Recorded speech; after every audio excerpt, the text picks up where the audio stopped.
Deep beneath the stone floors of the great abbey, in the cool, damp dark, a treasure is sleeping. It is not gold, though it shines like yellow coin in the flicker of a tallow candle. It is not a weapon, though it has the power to defeat the greatest enemy of the medieval world, starvation. Walk with me into the silence of the cellar. Can you smell it? That heavy, pungent aroma of earth, ammonia, and sweet cream. This is the scent of survival. In a world before electricity, before refrigeration, before preservatives, how did civilization store the abundant energy of the summer sun to survive the freezing, barren death of winter? The answer lies in a miraculous transformation, a biological alchemy that turns perishable milk into a rock-hard battery of calories that can last for years. Today we are stepping back 900 years. We are entering the steam-filled dairy of a 12th century monastery. We will witness the back-breaking labor, the delicate chemistry, and the 11 critical stages of creating a wheel of cheese entirely by hand. Before we light the fires under the copper vats, take a moment to subscribe to Before the Machine. Join us as we uncover the lost technologies that built our world. Click the bell and let us begin the work. The process begins not in the dairy but in the fields. It is barely dawn. The mist clings to the valley floor, heavy and cold. The first stage is extraction.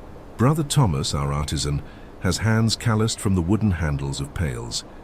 He sits on a three-legged stool, his forehead resting against the warm flank of a cow.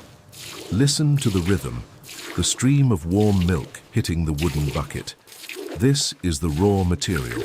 It is rich, frothy, and dangerously alive. In the 12th century, raw milk is a ticking clock. From the moment it leaves the udder, it begins to spoil. The bacteria of the air are already at war with it. Thomas must move fast. He carries 2 buckets, balanced on a yoke across his shoulders, trudging through the mud toward the stone annex of the abbey. The weight is immense, 80 pounds of liquid swinging with every step. He is not just carrying milk, he is carrying the essence of the grass, the herbs, and the wildflowers of the pasture. Inside the dairy, the air is different. It is warm. A fire has been burning in the hearth since midnight. Here lies the heart of the operation, the great copper vat. Copper is expensive. It is a king's ransom in metal forged by master smiths. But for the cheesemaker, it is essential. Wood is too porous. Iron would rust and taint the flavor. Copper heats evenly and can be scoured clean with sand and vinegar. Thomas pours the morning milk into the vat, mixing it with the milk from the evening before. This mixture is crucial.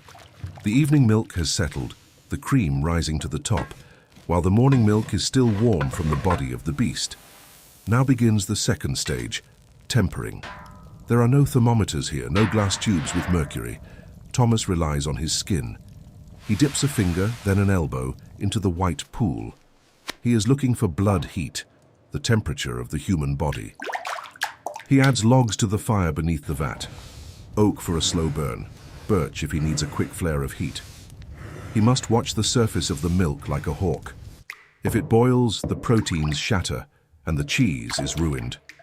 If it is too cool, nothing will happen. He stirs gently with a wooden paddle, creating a slow vortex. Once the heat is correct, we reach the third stage, coagulation. This is the moment of magic. In a small clay jar, Thomas holds a murky brown liquid. It is rennet. To the modern eye, the source is shocking. It is an enzyme extracted from the fourth stomach of an unweaned calf. It is a byproduct of the slaughter, a way to use every part of the animal. He pours the rennet into the vat. He stirs for exactly 1 paternoster, the length of a prayer, and then he stops. The milk must be absolutely still. We wait. The fire crackles. The steam rises. Inside the copper vessel, a molecular structure is locking into place. The liquid is becoming solid. 30 minutes pass. Thomas tests the surface with the back of his hand. It bounces. It is firm, like a custard.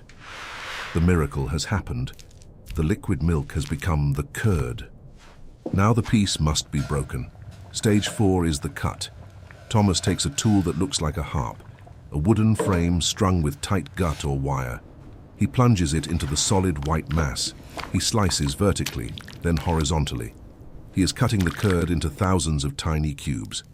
As the knife passes through, A greenish-yellow liquid erupts from the cuts. This is the whey. We are witnessing the separation of solids and liquids. The curds hold the fat and the protein. The whey holds the water and the sugar. But cutting is not enough. The curds are still soft, fragile, and full of moisture. If he tries to press them now, they will rot from the inside out. We move to stage 5, the scalding. Thomas stokes the fire again. He needs heat to shrink the curds, to force them to expel the whey. He takes his paddle and begins to stir. This is back-breaking work. The resistance of the thick mixture is immense. He cannot stop, or the curds will mat together on the bottom and burn. He stirs in a figure-8 motion over and over for an hour. The temperature rises. The curds shrink to the size of wheat grains. They become rubbery. They squeak against the copper. The heat in the room is stifling. Sweat pours down Thomas's face, mixing with the steam. This is not a pastoral idyll. This is an industrial workout. The separation of curds and whey is a universal story found in every culture that keeps cattle. It is the story of human ingenuity conquering nature. If you're enjoying this deep dive into the medieval craft, please take a moment to like this video. Your support helps us recreate history. Now watch what happens when the stirring stops. Stage 6 is draining. The vat is heavy, too heavy to tip. Thomas uses a large linen cloth, sliding it under the floating curds to gather them like a school of fish. He hoists the bundle, dripping and heavy, and transfers it to a wooden trough. The whey that remains in the vat is not wasted. In the medieval economy, waste is a sin. The whey will be carried to the piggery to fatten the swine that will feed the brothers in deepest winter. Now on the wooden table, the curds sit in a steaming pile. Stage 7 is the knitting. This is a technique specific to the hard cheeses of the north. Thomas does not just put the curds in a mold. He lets them mat together into a solid slab. Then he cuts the slab into blocks and stacks them. He turns them over and over. Why? He is encouraging the development of acid. He is keeping the curds warm so the bacteria can continue their work. The texture changes. It goes from granular to fibrous, almost like the meat of a chicken breast. This cheddaring process, though he would not call it that yet, is the secret to a cheese that will not crumble, a cheese that can be sliced. Stage 8 involves the only preservative available to our monk, salt. Thomas takes the rubbery slabs of curd and mills them. He tears them apart by hand, or cuts them into thumbnail-sized pieces again. He sprinkles coarse sea salt over the pile. The salt comes from the coast, traveled over miles of ox-cart roads. It is precious. The salt does 3 things. It stops the bacterial process, preventing the cheese from becoming too sour. It draws out even more moisture. And, crucial for a repetitive diet, it adds flavor. Now the form. Stage 9. Thomas prepares the hoops, circles of bent wood, reinforced with iron bands. He lines them with fresh linen cloth. He packs the salted curds into the hoops, pressing them down with his fist. He heaps the curds high, knowing they will shrink. Then comes the mechanics. Stage 10, the press. In the corner of the dairy stands a massive wooden engine. It is a lever press. A heavy timber beam hinged at one end hangs over the table. Thomas slides the hoop under the beam. He places a wooden follower, a lid, on top of the curds. Then, using a rope and pulley, he lowers the great beam onto the follower. The weight is crushing, but it is not enough. At the far end of the beam, he hangs heavy stones. The physics of the lever multiplies the weight. Under this immense pressure, the cheese weeps. Yellow streams of whey run down the sides of the press and into the gutters, cut into the stone floor. The curds are being forced to fuse, to become one singular body. They will stay under the press for 2 days, turned and rewrapped each morning. Stage 11 is affinage, the aging.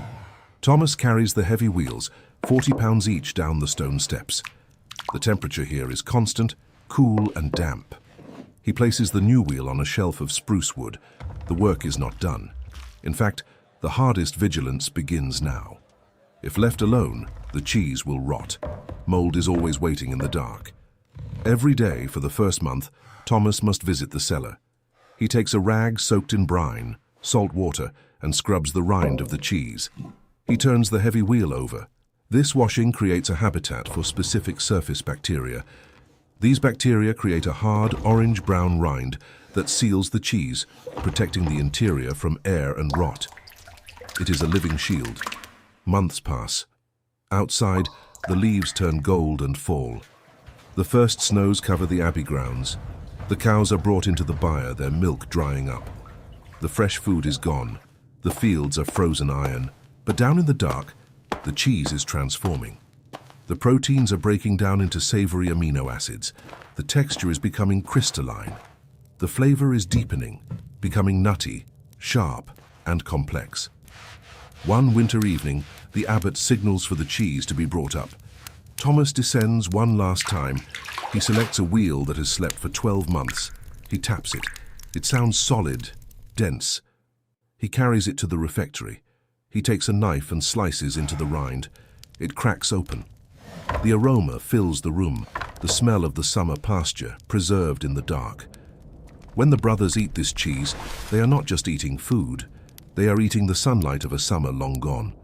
They are eating the labor of the harvest, the heat of the fire, and the patience of the cellar.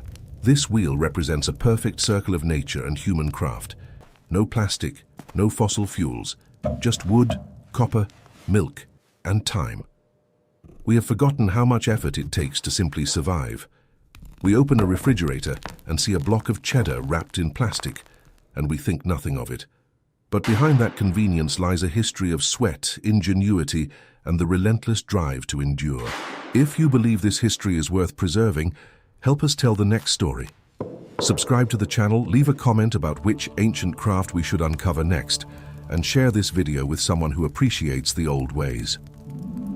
From the darkness of the Abbey cellar, until the next time the hammer falls or the fire is lit, thank you for watching Before the Machine.